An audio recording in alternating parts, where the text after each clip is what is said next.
Okay, so I believe we are recording. So let me just share this particular screen with you as well, because this is what I wanted to discuss this morning. So in our sales presentation or our appointment setting presentation, I'm going to run through it very quickly. You will know it. Hi, it's Harrison. I'm calling from Energet. Look, the reason for the call is we're working with a neighbour of yours around the corner in Jacob Street, or we're working with Duncan's Engineering over in Jacob Street. They're a business around the corner from you. They got really high energy bills, and they wanted to find out whether solar could help them or not, and find out what rebates they're entitled to, because actually they're potentially entitled up to $35,000 in rebates to help them get started and switch over to solar. And we noticed that you didn't have solar at this point, and wondered while we were there if that's something that might help you as well. Can I ask you, have you looked at solar before? And then we ask him a couple of questions, that's all, and say, look, I know you're busy, let me just get to the point.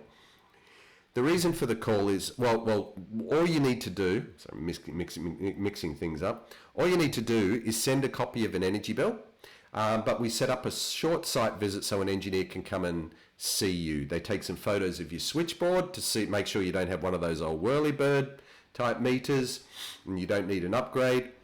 And they'll have a chat to you about solar and how it can work for you in the home or in the business. And chat about not only what you've done in the past, but what you're anticipating happening in the future.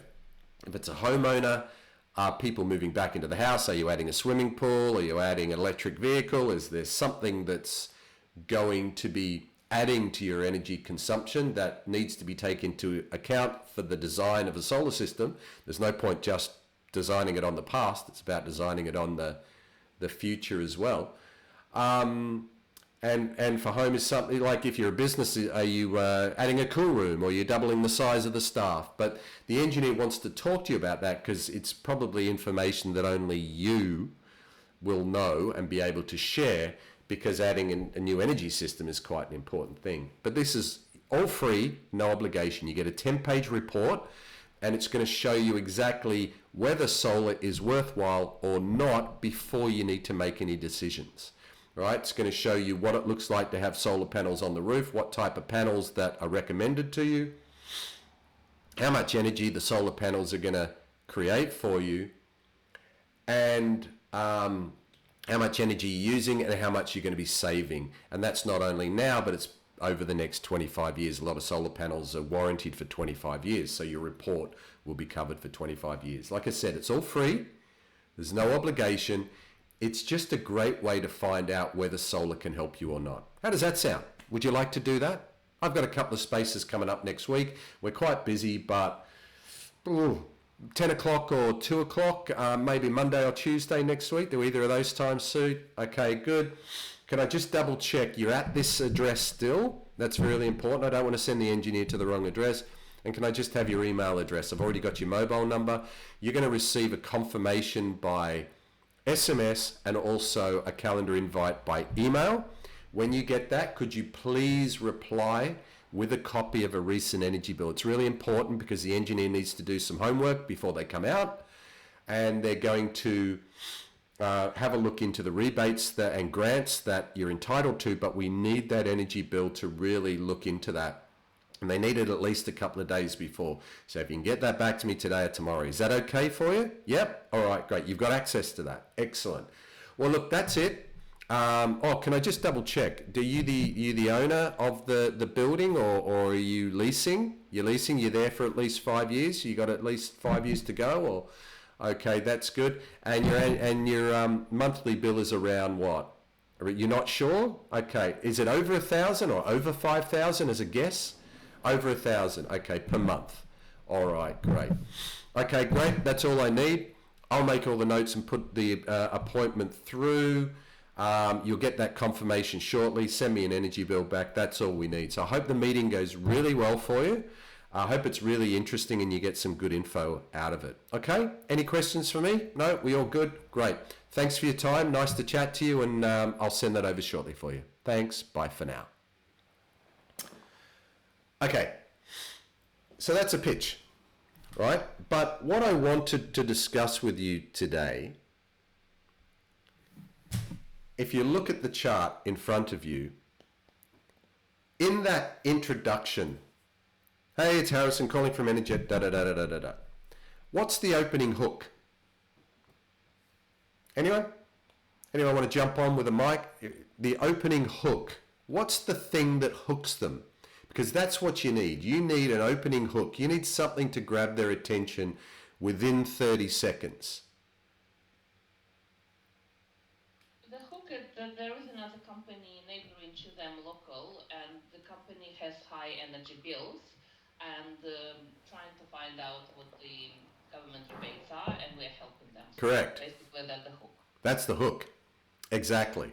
So the hook is how are we getting their interest?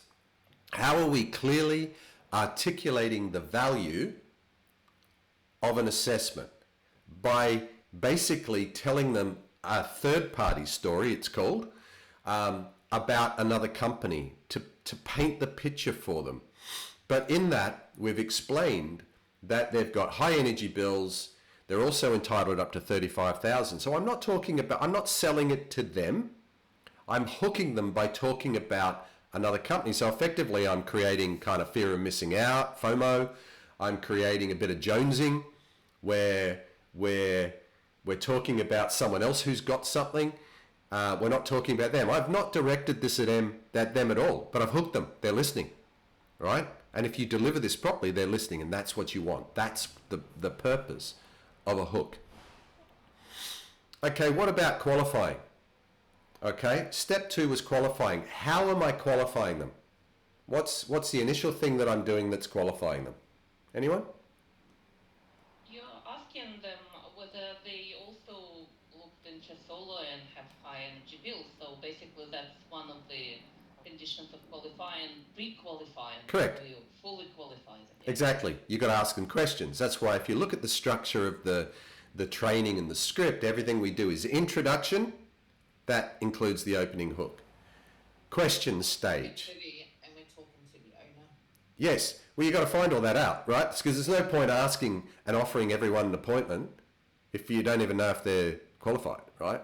Then what you're doing is just writing up potential cancellations or NQs, not qualifieds, right? So you've got to, but also when you ask questions, it's a way of building rapport. It's a way of connecting to people. It's a way of having a little bit of chit chat back and forward, and then they're building trust as they're doing that. They're having a conversation like, this person's all right, right? They're reassured. Their defenses come down. Remember, in the opening, in the introduction, what we're trying to do is help them bring that wall down, because as soon as they pick the phone up, generally they go, who's this? What's it all about? Their wall is really high, and if you don't handle that properly in the intro, right, you can keep their wall up, and then for the rest of the conversation you're fighting to get that wall down, right? Rather than if you just went into it like the script suggests, it's easy. Hey, we're talking about someone else. We're really low key. We're based in the area. We know your local area. We're working this other business. They're really interested because they got really high energy bills, a bit like you. They're in a similar industry to you, so we're relating to them, but we're not directing anything at them because we don't even know if they're qualified yet. Right? And then we go into the qualifying on the spot. What do we need to ask to qualify? Hey, now you can go too long in this, so you've got to gauge it yourself. So don't ask too many questions because you want to get to the point. These people are in a hurry, right? So what you want to do is ask 1 or 2 questions just to open them up a little bit. Have you looked at solar, and do you have high energy bills? I wouldn't, if you've got a good connection, you can ask them if they're the business owner, but only if you've got a good, strong connection and there's no fight back, right? And then I would go on and then go straight to the presentation stage and say, look, I know you're busy. Let me just explain how all this works. You send us an energy bill. We set up a site visit now so the engineer can come out. This is the report. This is the benefit. This is what you're going to get, right? So this is where we make it really relevant for them. Overcoming objections is the next thing I want to. Oh, look, I'm not interested. How do we handle that? If that comes up in the introduction and the question stage at the start, and they go, oh, I'm not interested. How are we handling that? I asked, what is it that they're not interested in? Yeah. Okay. All right. Anyone else? Yeah, I agree with that. I also asked whether they're not interested in the rebate that the government provides, or they're not interested in saving money in the bills, because both of those are positive, so saving or rebate, they're both positive items, what they're not interested in. I think Excellent. my challenge is that at this point they just hang up, and there is no opportunity to ask anything. Yep. That's the problem. Yeah, no, look, that happens, but it can be the way you phrase things as well. So the way you do, look, the first thing you say with overcoming objections is you agree with them, right? Remember that thing we talked about as well that Solomon brought into the business. Find, what was it? I forgot it already. No. How you are, I remember what you explained to us, and it's a very good one. Yeah. How they feel. There you go. Yeah, and then what they feel, and then what feel, felt, found. Look, I understand how you feel, right? Firstly, you're agreeing with them. Look, John, I understand. But so you can say, look, I understand. Can I ask you, is it because, and it comes out in your tonality at this point, can I ask you, is it because you've already had an assessment and it didn't really work out for you? Or is it because you're renting where you are at the moment?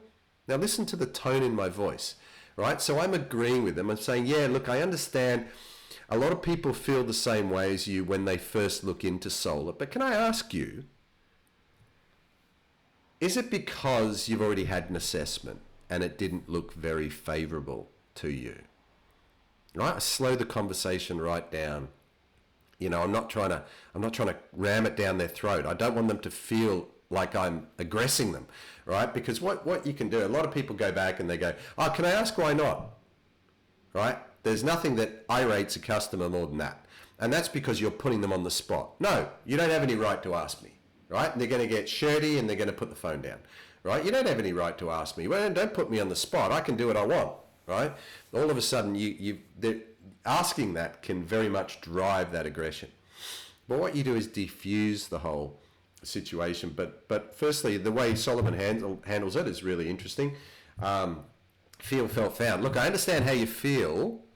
A lot of people have felt the same way, but when they have a free, no obligation assessment and quote, and they get the report, they've found that they've got the information they need then to make a decision whether it's yes or no. It doesn't make any difference. And that's why we're doing the assessments and quotes. This isn't about selling your solar at this point. This is step one. So you can overcome objections like that. You've got to kind of feel where they are, but always agreeing with them. Say, look, I understand. Always understanding. It's empathetic as well. I understand why you might feel that way. But can I ask you, is it because you already had an assessment and it looked really crappy, right? Or also try and mimic them. That's another good way of doing that. Try and become kind of who they are and mirror them, or is it because you're actually renting there at the moment? And I find if I slow down and I just talk really calmly, they've got time to think.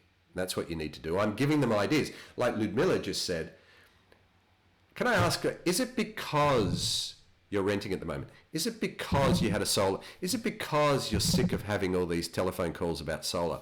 Is it because you've already got solar? You're basically giving them all the objections that you know they could possibly come up with, and you're giving it to them because you know the answers, you know how to handle them. So you're leading them. This is leading them, right? So give them something to hang on to. Give them the answer to the question, right? And you'll find that one of them is relevant to them, and it'll start you down a path. And what it's doing, it's getting them thinking, and it's now opening them up, and now they're engaging with you. And then what you do is you get back to the presentation bit, because that's the bit that has the advantages for them. What are the advantages for them? That's all they actually want to know. That's all anyone wants to know. What's in it for them?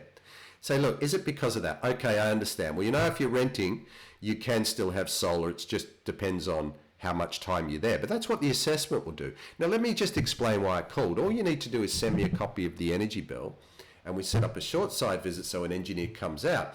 And what they're going to do is show you whether it's worth it or not. So you've just told me you're unsure because you're renting, or you just told me you're unsure on the return on investment for before.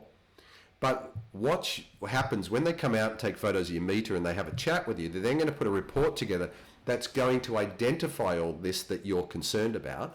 They're going to then be able to show you whether it's worth it or not. Because right now, chatting on the phone, we don't know if it's worth it or not. But the assessment and the quote is there to help you discover whether it is. And you get a 10-page report, you see the solar panels, you see the results. What your energy use is now, what your energy use is going to be after solar, how much you're saving on solar, and how much government rebate you're entitled to make all that happen. And it's all free and no obligation. And we've got a couple of spots open next week. It only takes about 40 minutes for the engineer. So I understand you're busy. So we're going to do all the work for you. All you need to do is send me an energy bill and we set up the appointment so someone can come out. And that's it. That's all you need to do. You'll get the report. You don't have to make any decisions. You need the information first as step one before you make any decisions. How does that sound? Would you like to do that? I've got a couple of spaces open for you next week. All right? So you handle the objection, but you move them swiftly into the presentation stage. You then make the presentation relevant about what they just spoke about. Hey, you just told me this. Well, the report's going to give you that information, and it's all free and no obligation. Right? So now the presentation is relevant. By the time you finish that, and they get down to, so what do you think? How does that sound? It's a no-brainer for them, because they've just given you that information in the question stage, but you quickly turned it into the presentation, made it relevant, and moved on. Does that make sense? Do you understand how that's being used? Yeah? Okay. So time-sensitive offers. Creating urgency is also really important.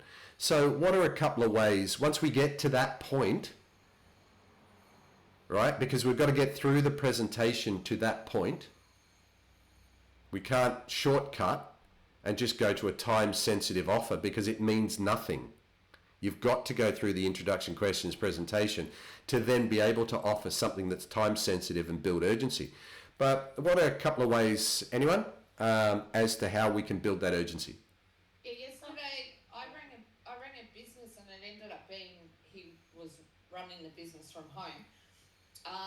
And he sort of said about the solar, and I said, well, did you know that the battery rebates are coming out in July? So he goes, no, I didn't. So yeah, I've got to call him closer to July, and he's interested in getting a battery. Okay, so that's good. Okay, so that's a fact. What you're mentioning there is a fact. It's not an urgency pitch. So how could you then turn that into urgency? You just need to explain that the spaces are also limited, like sometimes I say, look, we've got another appointment tomorrow for 10 or after tomorrow. Okay, yeah, that's one way to do it. Yep. You give them you don't give them all opportunities in the world. You just give them 2 spots and give them 2 choices. If they say, oh, I would like 2 p.m. or I would like 10 a.m. And then you give yourself enough time that you understand you have to follow up with the bill because they may not send it within 24 hours. Yep. And then you give them 2 options, whether in the morning on Monday or in the afternoon. Yeah, but you would explain, look, we're really busy at the moment. But I'm just going back to the battery. So with Maria, with the battery... The rebates, it's going to disappear. Like there's only so many... Yeah, so what you could do there, you're on the right track. So the rebate comes out on the 1st of July.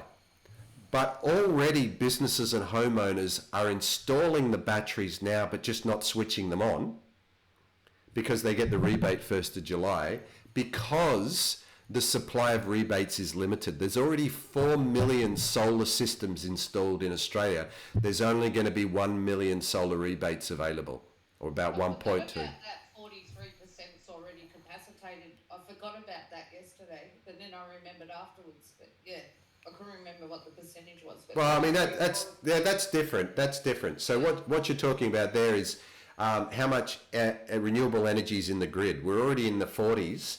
About Well, what the batteries are already at 43% capacity capacity? installed, like as in the installed like already to switch on 43%. No, no, no, no, no. We're not. Is We're, it? no, no, no. We're not there near there yet. And it's still there are certain batteries that are compatible and other batteries that are not compatible for the rebate. Certain ways of installing. And certain systems. So that's something the solar engineers go through. Who is actually qualified? If you've got an old solar system, you probably don't have an inverter that actually can cope with a battery anyway. So you'd need to change your inverter over. So there's a lot of other considerations that need to be assessed. And that's why we do the assessment even for a battery to find out where they stand, because it might not, only if you've installed a solar system in the last year to 2 years, 3 years, and you had a hybrid inverter. Yeah, his was 3 years ago. Yeah, and it's got to be a hybrid inverter. Would it be compatible just to plug a battery into? So the rebate's still available. It's still very, very low uptake because officially it hasn't started yet, right? And so, but people are installing their batteries. They are moving now, or they're at least getting an assessment. And this is the way you build urgency. They're getting the assessment and quote now because we're only a few weeks away now from July. And it's going to take you that long to make a decision and work out what you need and check the stock and all that. So before you know it, we're going to be there. So right now is a great time to make sure you're ahead of the pack, because otherwise there are only just over 1 million battery rebates available, right? So you really need to get in now to at least find out. You don't have to buy anything, but at least find out if you're better off with or without a battery. Find out if you're better off with or without solar. Now what happens as well is when the rebate comes out, if it doesn't sell out very quickly, it is going to reduce, just like the solar panel rebate, the STC that's been out for many years. It reduces by about 7 to 9% every year, every January until 2030, when there will be no more rebate, right? So this is how you pitch urgency. So if you're talking about batteries, you're talking about pitching urgency, saying, look, right now is a great time to do it because the battery rebates are limited and you may miss out. So we don't want you to miss out. So why don't you get an assessment and quote now to at least find out even if a battery is in the picture for you or not before you need to make a decision, because by the time you do that later, it's all going to be over. You're going to miss out. And right now on solar, the urgency with solar is that rebates are dropping every year, but right now is actually the perfect storm to get a quote for solar because energy prices are going up in July. There's another reason for urgency, right? Energy prices are documented in the news as going up in July. So right now you can stave that off by firstly getting the assessment, seeing if you're better off with solar.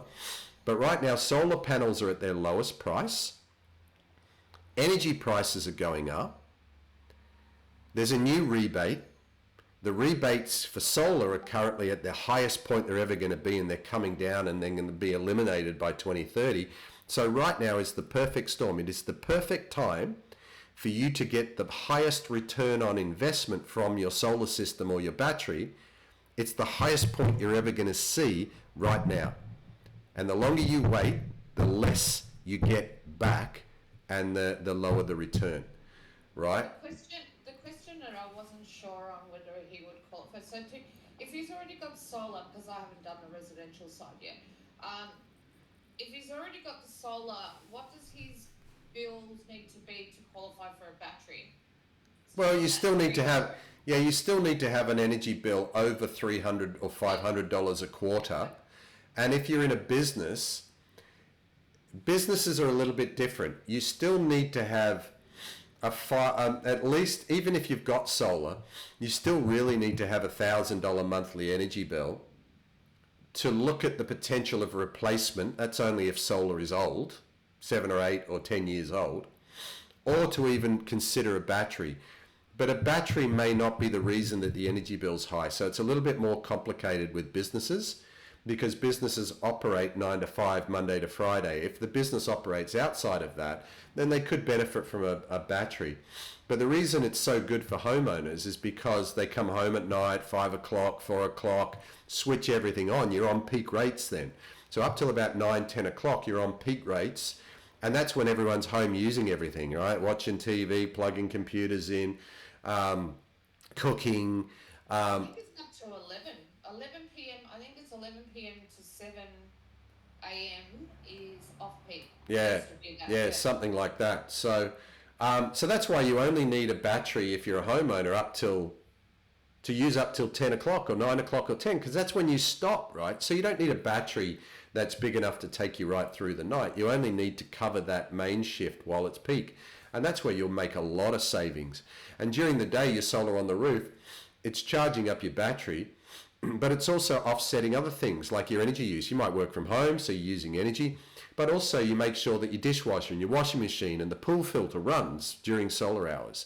And the combination of those two things is a no-brainer. And you're saving 80%, 90% potentially off your energy costs. So the return on investment's really good. But right now, the cost of solar panels is even at its lowest point because an oversaturation of manufacturing. And batteries have come down right in price. And the rebates, there's no better time to at least get the quote. And commercially, solar panels are much cheaper as well. They're just bigger than residential ones. It's the same sort of system. So now is a really good time. So this is pitching the urgency. So look, time sensitivity helps it happen now. And this is the one thing, the last point that I want to make on this is that we don't need to get their energy bill back before you make the appointment. You need to make the appointment to get the energy bill back, right? Because people are waiting for an official confirmation before they send you that. So don't wait for the energy bill to come in. But saying, hey, send it to me. This is my email address. Make sure you're saying, look, we need to book you into the calendar now because our spaces are filling up. Let's do this. And when you get that confirmation, send me a copy of the energy bill back. Please, we really need it to help you see if you qualify for the rebates and how much rebate you can actually get. And we can bring that information out to the meeting for you. So it's really something interesting that you're going to be shown when you're there, but we can't do it without your energy bill. All right, now, moving on to the next part is the call to action. Okay, in our pitch, right, and this is something a lot of salespeople miss. What's the call to action? Anyone? The action is to make an appointment and send a bill, right? What's the call to action? But what do we say?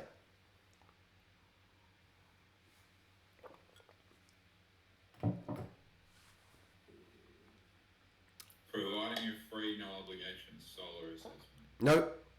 What's a call to action? What do we say? To call this to action.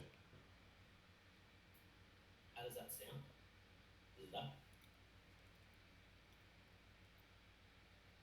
Is that something you would like to do? Is that something that helps your business? Is that sort of what you're trying to get at? Okay, yeah. How does that sound? Would you like to do that? That's it. It's also called a close. Call to action. I can't tell you how many salespeople don't ask for the order. What, they're just going to volunteer themselves? You need to ask for the order on every call. If you don't ask for the order, what are they going to, they don't know. You're leading them. Where are you leading them to? It's like leading your flock and not closing the gate, right? You're not asking them. You should be asking everyone. And so what you do to do that, and let me run through the script very, very quickly. Hi, it's Harrison calling from Energet. Reason for the call, we're working with these guys around the corner. They've got high energy bills. They're entitled to up to 35 grand and they just wanted to find out what they can get. Saw you didn't have solar, thought that might help you. Have you looked at solar before? Da-da-da-da-da. All right, look, let me get to the point. I know you're busy.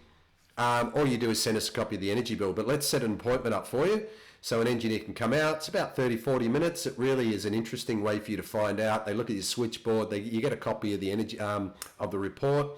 about 10 pages, shows you everything you need to know. That's customized around your business. It's free, no obligation. It's really a no-brainer. How does that sound? Would you like to do that? Right? 70%. You get to that. How does that sound? Would you like to do that? 70%. When I do it, say yes. You must ask for the order, right? You must. It's a bit like me setting up a website, a landing page.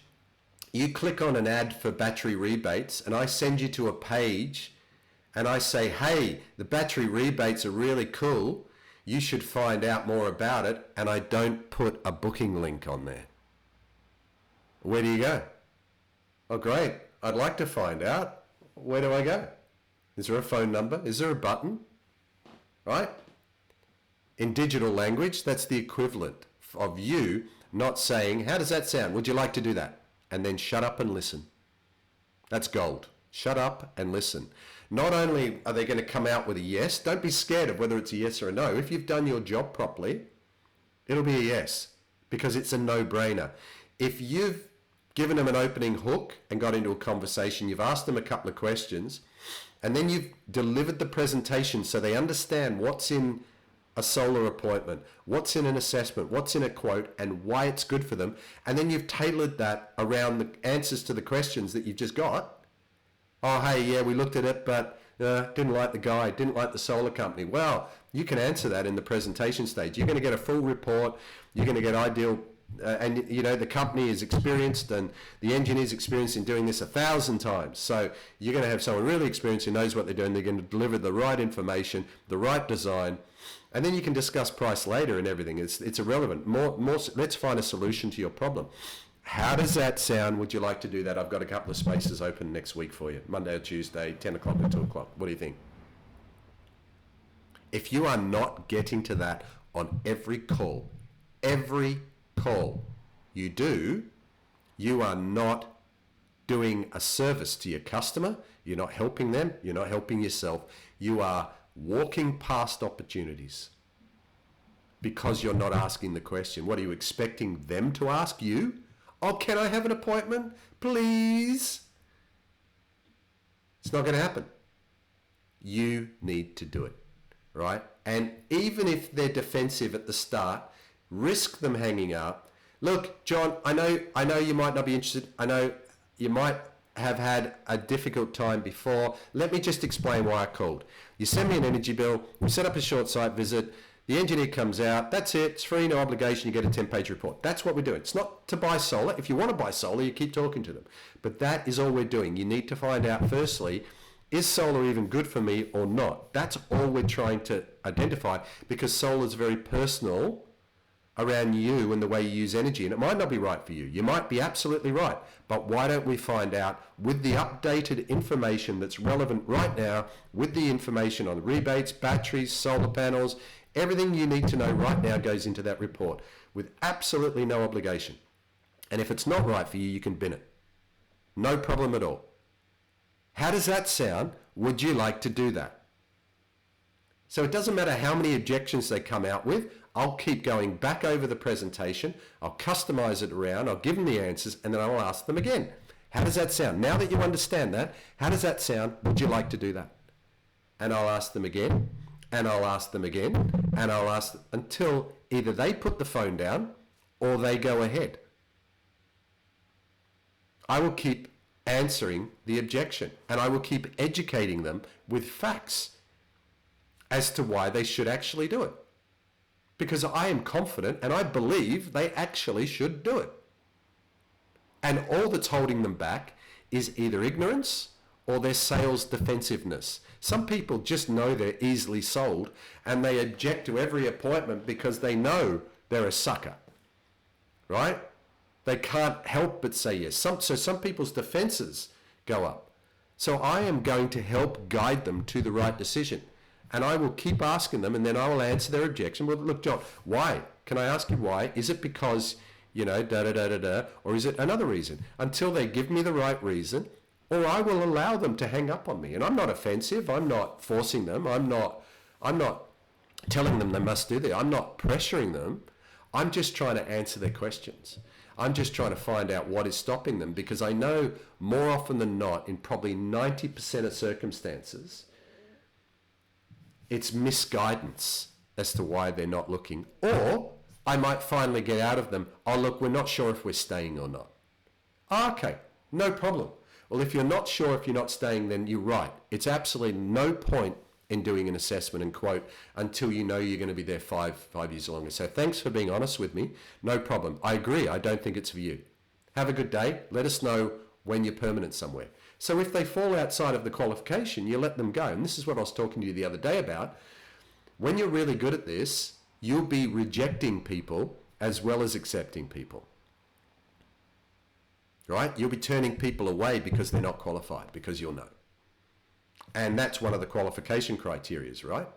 This is why I say you're not here to sign everyone up. So if someone says, if you finally get out of them, look, so you're not planning on staying, right, there's no point doing it. But if you were staying, just because you're renting, I just want you to know before I leave you, just to leave you with a bit of useful information.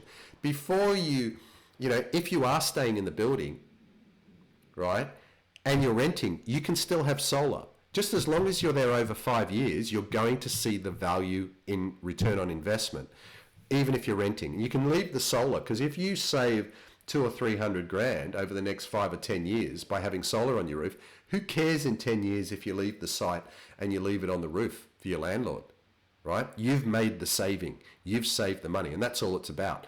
So it's not about whether you own the building or not. It's about how long you're going to be there and what saving you're actually going to have. But as you said, if you're not certain you're going to leave in 2 years and you don't know what's going to happen, then no, I agree with you. I don't think you need an assessment. And guys, that's one of the only reasons not to do an assessment if they're leaving. There's not many other reasons, right? Unless they've got an asbestos roof, you can't do it. Unless they're replacing the asbestos roof, right? Sorry, Marie. I had one yesterday. He was in the process of moving, so it was no point. Yeah, So I stepped in. No, you stop it. Yeah. And they appreciate that. And you're doing the right thing and you're doing your job. You're finding out, because it's not one of the qualification criterias, right? So why write up someone who's not going to be qualified? It's a waste of time. You're better off dealing with it, moving on. I had another one that just said not interested, and I was like, oh, just before I let you go, just curious why you may not be interested. Have you had a solar before? Have you had an assessment before? He's like, no, the bill's only 150. And then I had another one yesterday that was like, I'm actually retiring in 2 years. Yeah, great. Great. Understanding why is... Yes. And that means you're connecting with people as well. If you're getting those responses, then that means you're connecting, and you keep on that track, because it just means when you get the right person, you'll also connect with them, and that'll be an appointment, which is what you did yesterday, right? So you keep in that. Don't change anything. Just keep going. You just need to do more activity. And that's the other thing, just to finish off today.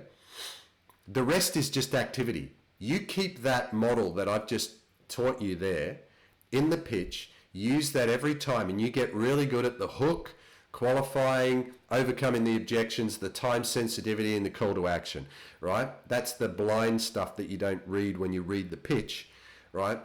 If you just keep doing that, right, and you connect really well with people and you use your tonality, then it's just a question of the number of people you speak to as to how many appointments you're going to get today. It's a simple recipe. Don't change your pitch, because if you change your pitch, you change your odds, you change your numbers. Don't let people change your pitch. This is the job. This is the energy advisor job. This is the role. It's right there in front of you. You just have to make the calls and identify and find the people. It's not the script and the model that's the problem. It's the activity and finding the right people. And so you don't change your business every 5 seconds. Otherwise, your customers don't know what you offer, right? What you do is you stay on there and you find the right customers. You identify their problems and you provide the solution. The solution is not buying solar, by the way. The solution is having an assessment and quote to see if solar works for you. But what's their problem? Is it high energy costs? Is it offsetting carbon? Is it just, they want to be greener, right? Is it, find out what their problem is. What they just hate paying their energy companies. You know, that comes out in the question stage, that comes out in your connection. But that's all we're doing. Finding the right customer, identifying their problem, providing the solution in the form of an assessment and quote to do step one before they move on to step two, making any decisions. And if you explain it like that, and this is the key, explain it to them. That's what keeps them listening. They need it. Don't assume they know what a solar quote is or a solar assessment is. They don't know. And don't assume they know the value of it. You have to tell them. That's why you get through the presentation stage. That tells them the value of the assessment and the quote, what's involved, how easy it is, what they get.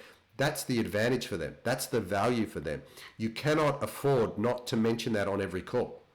You must get that out on every call and then say, so what do you think? Would you like to do that? Otherwise, you've got nothing to work with. And so risk them hanging up to get that presentation and close that call to action out on that call. It doesn't matter. So what? If they hang up, who cares? It's nothing personal, but you must get that out. All right? So look, that's the end of training today. Hopefully that's helpful. I'll put the video up shortly and you'll be able to review that. And the other guys will be able to check that out as well. So let me just